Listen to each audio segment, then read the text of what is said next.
Okay mga kaimas, panibagong araw, panibagong vlog tayo. So meron tayong Ford Ranger, okay, engine wash tutorial. Yan, engine wash tutorial.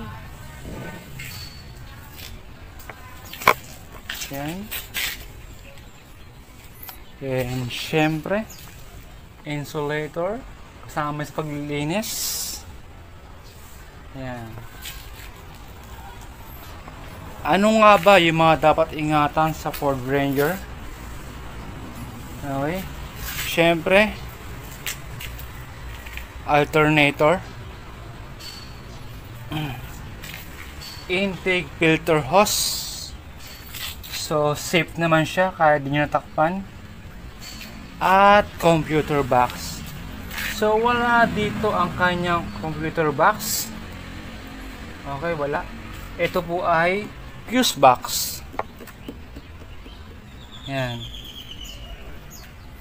Then dapat nyo rin ingatan ang insulator. Mamaya ipapakita ko yung procedure kung paano paglilinis ng insulator na hindi gagamit ng pressure water. Okay? Ang pressure water po kasi ay nakakasira ng insulator. Yan, katulad ng nasa picture. Diba, sira? Yan, kahit maaari po sana ay huwag nyo i-spray na pressure water ang insulator. Mamaya po ipapakita ko yung tutorial ng paglilinis ng insulator. Syempre, balik tayo sa computer box. Nasaan nga ba ang computer box ng Ford Ranger? So wala po sa makina. Halos same po siya ng Ford Everest na mga bagong modelo. So tuturo ko na. At andito sa loob.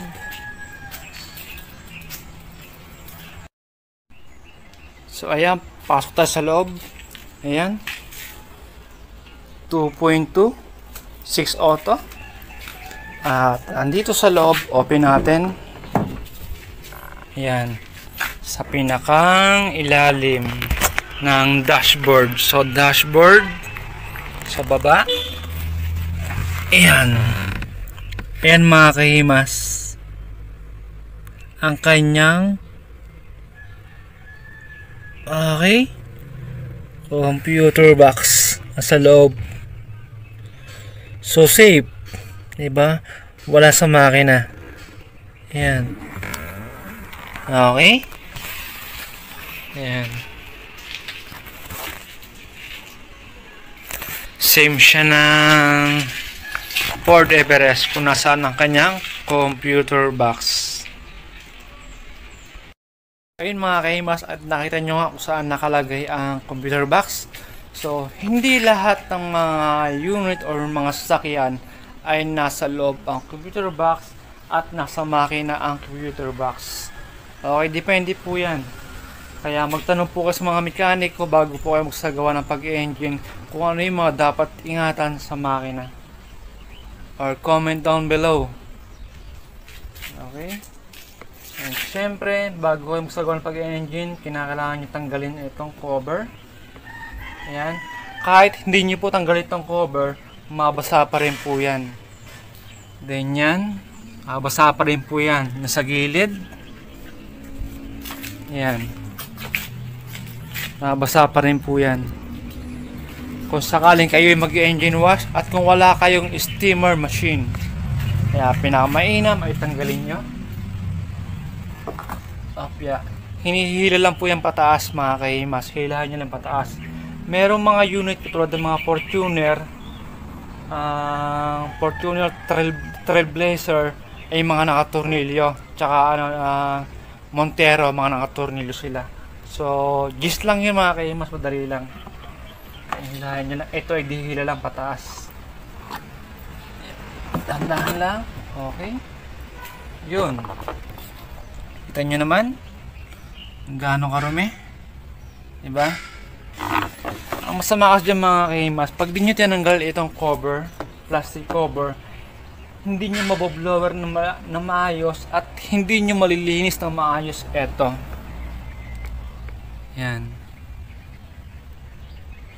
Kaya pinakamainam sa mag-engine wash ng Ford Ranger or yan, if in case na maka-encuentro kayo na meron ganitong cover, ay tanggalin nyo na para malinis nyo at ma-blower nyo na maayos. So yun mga kaimas, tinanggal na itong cover, no? Syempre kasama rin itong insulator, linisin nyo rin yan. Yan. Hindi nyo para basahin. So mamaya tapusin na itong video at papakita ko sa inyo paano maglinis ng insulator. Same nang gagawin nyo ron sa cover. Yan. At tapang ko lang na plastic yan itong kanyang alternator. Yan, alis. Tatakpan ko lang yan. Then sa napansin ko, ano lang siya mga kaimas, alikabok lang. Okay? So hindi ko na kailangan dito ng degreaser. So kailangan ko lang dito ay blower.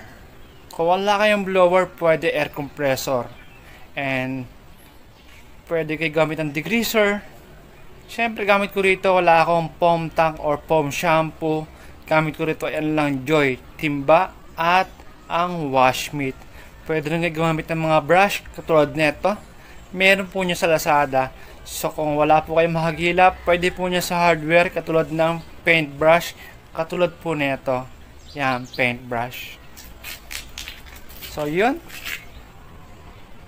Siyempre kailangan din pala natin pressure water. Kailangan po natin ng pressure water. Yan. So kakaberan ko lang to. Okay? Bago tayo magsagawa ng pag-spray. Hanggang ibaba kailangan may cover na plastic. Yan.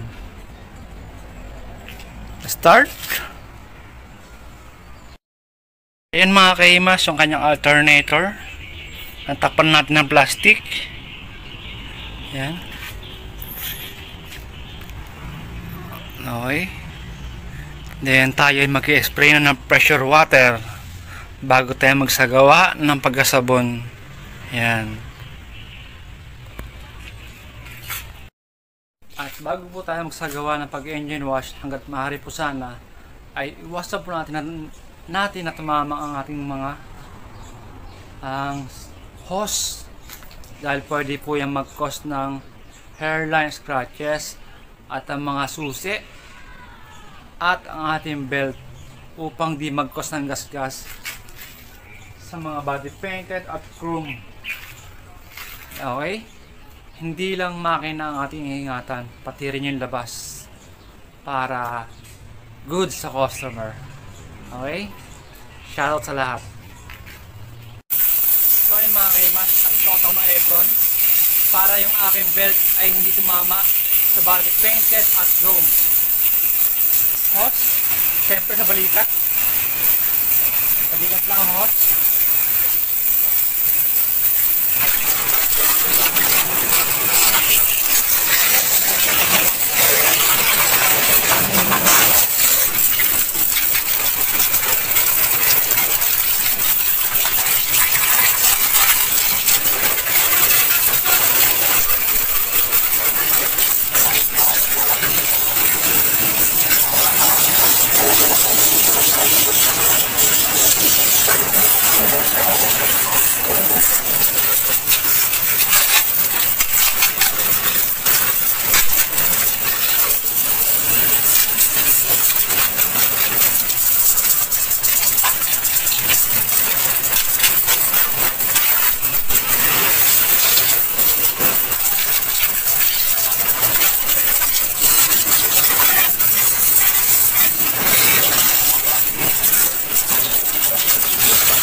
mas after natin banlawan ang makina, tayo naman yung kasagawa ng pagkasabon. So mano-mano lang tayo. Okay? Wag na wag po kayo magpapatong ng timba sa makina. Okay? Dahil magkukos po yung timba habang kayo kumukuha ng sabon, magkukos po yun ng gas-gas sa plastic at sa chrome. At pwede malaglag yung timba or dumulas. So payo kaibigan lamang po, sana hindi sa inyo masama. Okay? Gagamit tayo ng wash mitt at brush sa mga area na hindi abot ng ating mga kamay at daliri.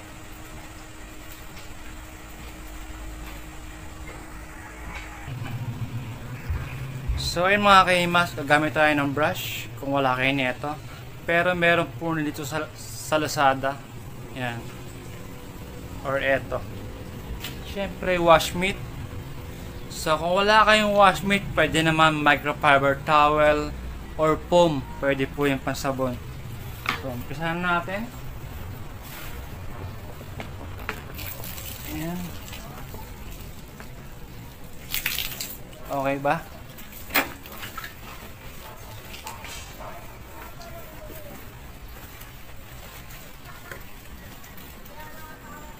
Then, yung brush, yan. At ito pang isa, ay sa mga area na hindi abot ng ating mga kamay. Dalyo.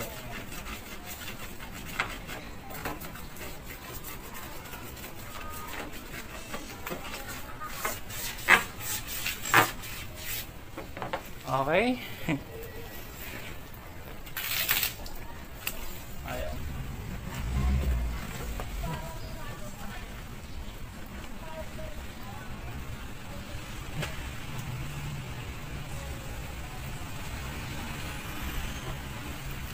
Kailangan po lahat ng area at lahat ng abot ay sabunin yung maigi para po maganda tignan.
So yun mga kaimas, after natin magsabon ng engine, babanlawan ko muna bago tayo magsasagawa ng paglilinis ng insulator. Okay? So, katulad ng sabi ko, hanggat abot ay abutin nyo or sabunin nyo.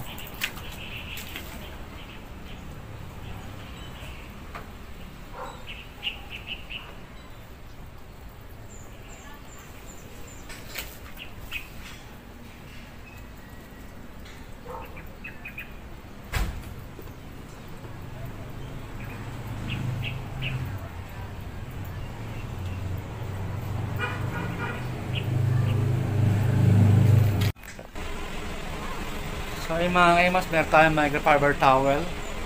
Ayan. Ito ang ating i-apply sa insulator.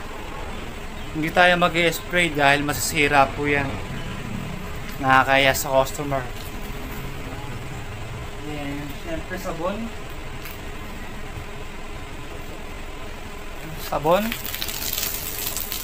Ayan. Pigaan natin ng maigi. Pigaan natin ng maigi bago natin ipunas sa insulator.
So ay mga kaimas, napakarami.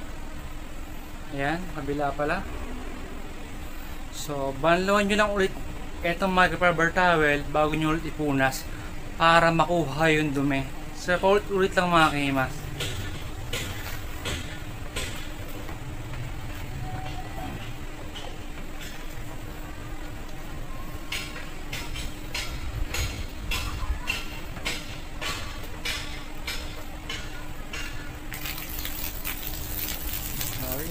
So, pigaan lang natin. Okay, pigaan lang ulit.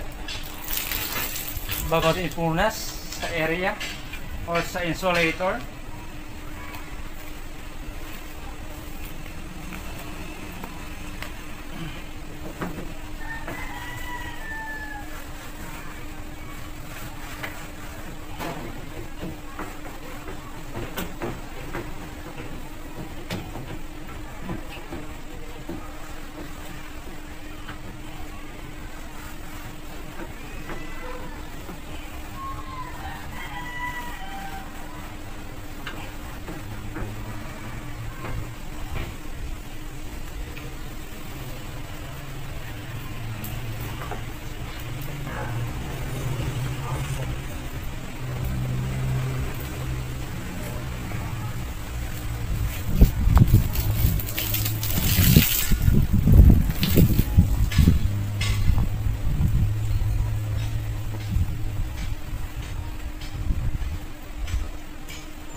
ayun mga kahimas, after natin mag-inis ang insulator, babalawan na natin siya.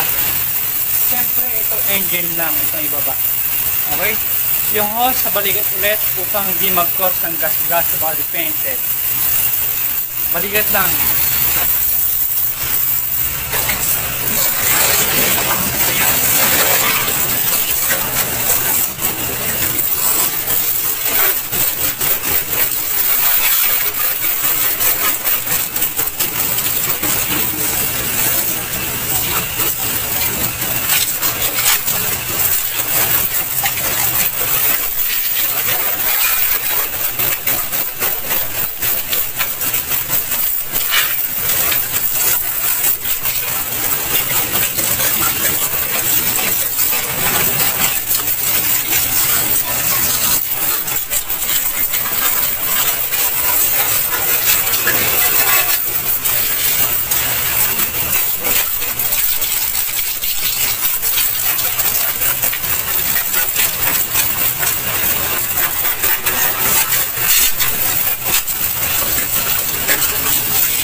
After natin banlaw, gagamit tayo ng kanebo bago tayo magsagawa ng pag-blower para medyo makatipid sa kuryente.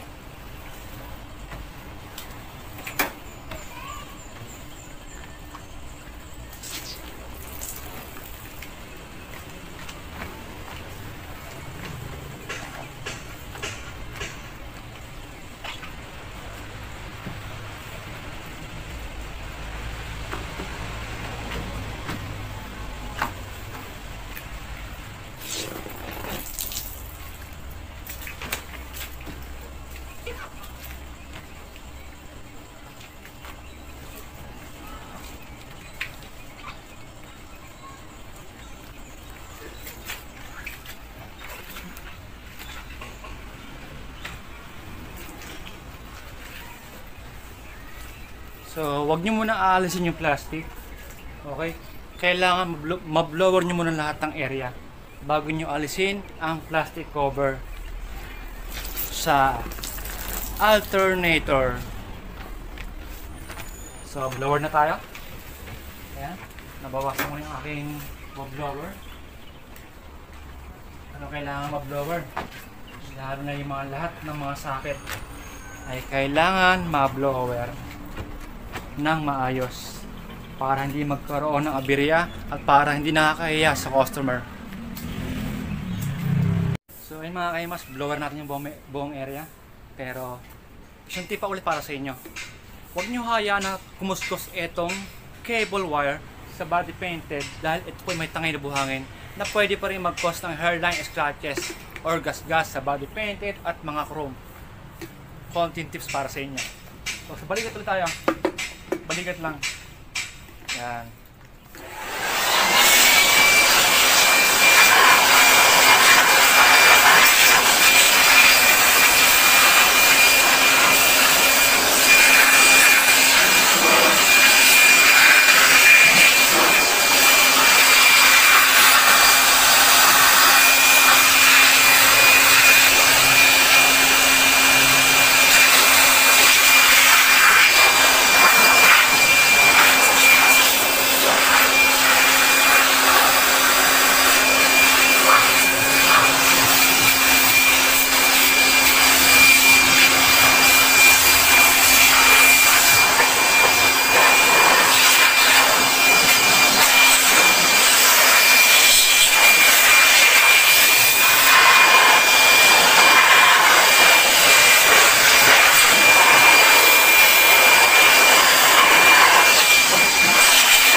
So yun mga kaimas, at tayo nakatapos na ng pagbablower ng makina. Engine wash tutorial. And after nyo mag-blower, ay pwede kayo mag-apply ng BS1 or Armor All sa mga plastic and rubber. Pero hanggat maaari po sana i-blower nyo ng maayos ang lahat ng terminal all socket or mga harness nitong sasakyan or buong makina upang hindi magkaroon ng aberya. Yan. So yun mga kaimas, kung bago ka sa channel ko, please like, subscribe, and hit the notification bell button para po maging updated kayo sa mga bagong uploads video ko. So ayan, engine wash tutorial. A few minutes later.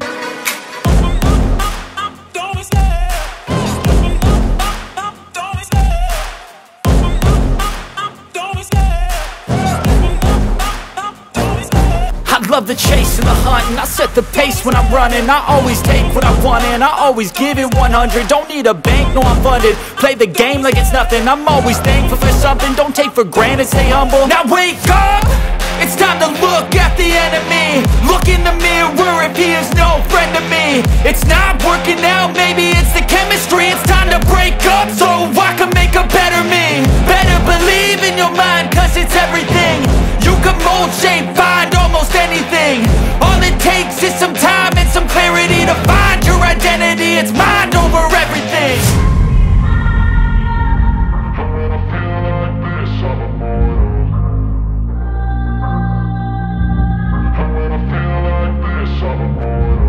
And when I feel like this, I'm immortal. When I feel like this, I'm immortal. When